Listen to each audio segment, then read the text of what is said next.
Bonjour à tous, ici Ponary, votre coach en stratégie bienveillante. J'espère que vous allez bien.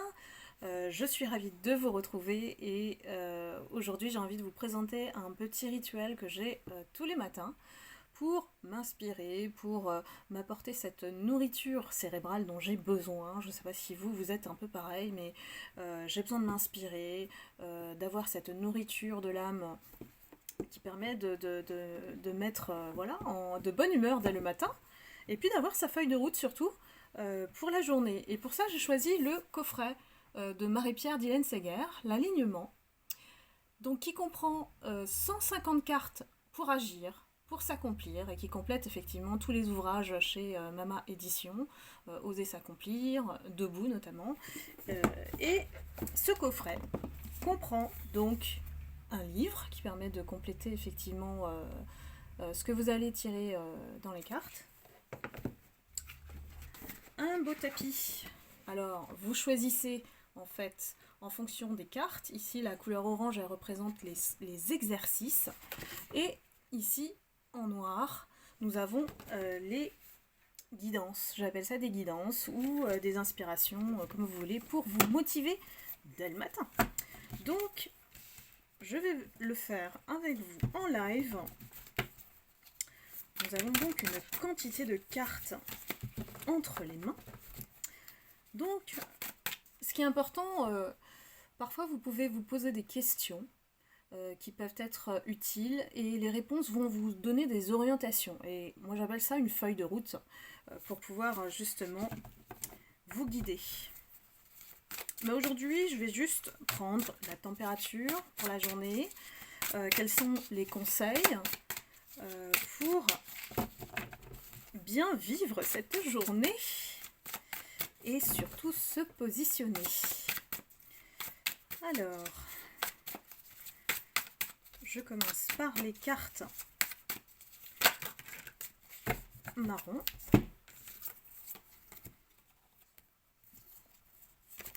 Alors, la carte que j'ai tirée, c'est la carte théorie 46. Trouver sa place et l'enjeu de toute une vie. Ça commence fort. Donc, je vais aller regarder dans le livret la carte théorie 46 et on va la découvrir ensemble. Donc, trouver sa place est l'enjeu de toute une vie, celle qui nous a été donnée par la naissance, par notre nom, par notre titre, ne sera vraiment la nôtre que si nous la reconnaissons comme telle.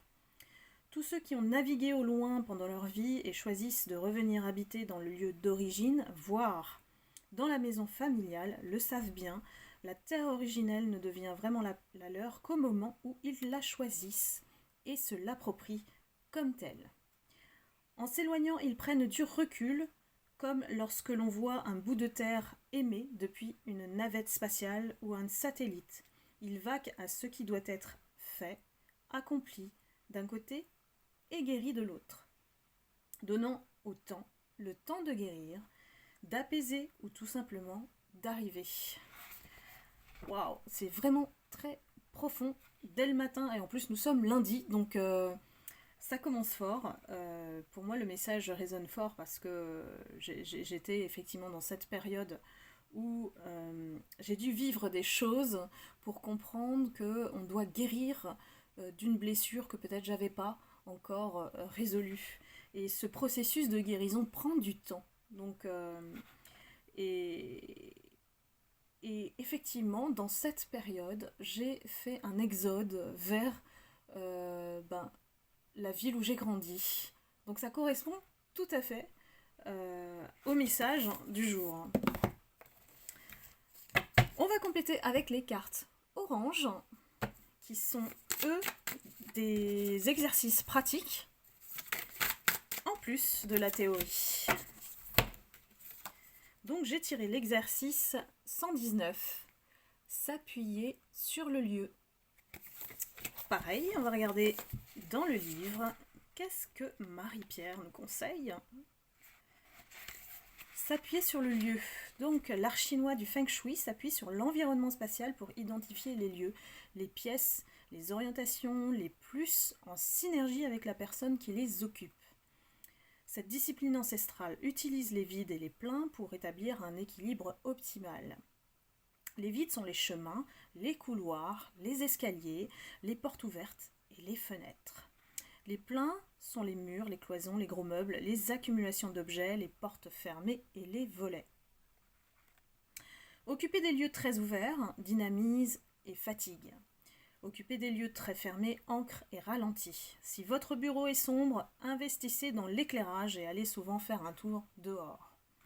Si votre bureau est ouvert de tous les côtés, y compris dans votre dos, investissez dans un fauteuil à dossier haut ou allez de temps en temps occuper une salle de réunion fermée sur 2 ou 3 côtés.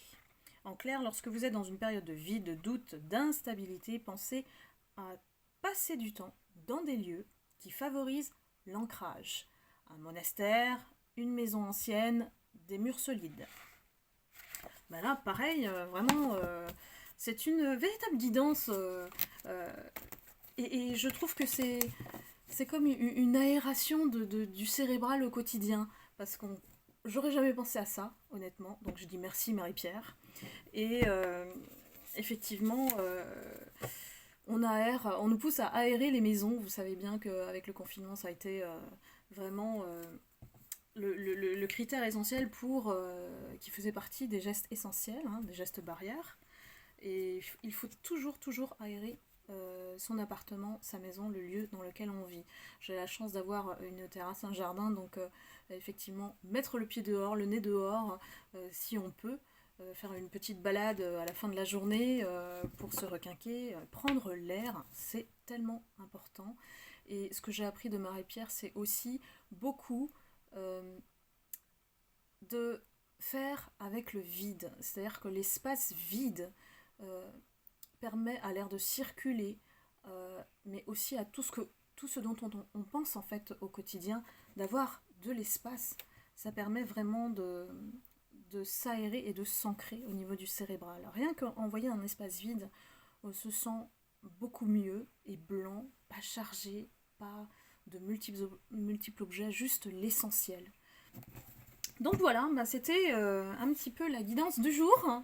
Et puis je vous conseille vraiment ce coffret, l'alignement de Marie-Pierre Dillensager, en complément de ses ouvrages que j'ai plaisir à rouvrir et à relire de temps en temps. Je prends en fait son livre et puis j'ouvre la page et je m'inspire. C'est vraiment pas difficile, ça prend 5 minutes, voire 10 tous les matins.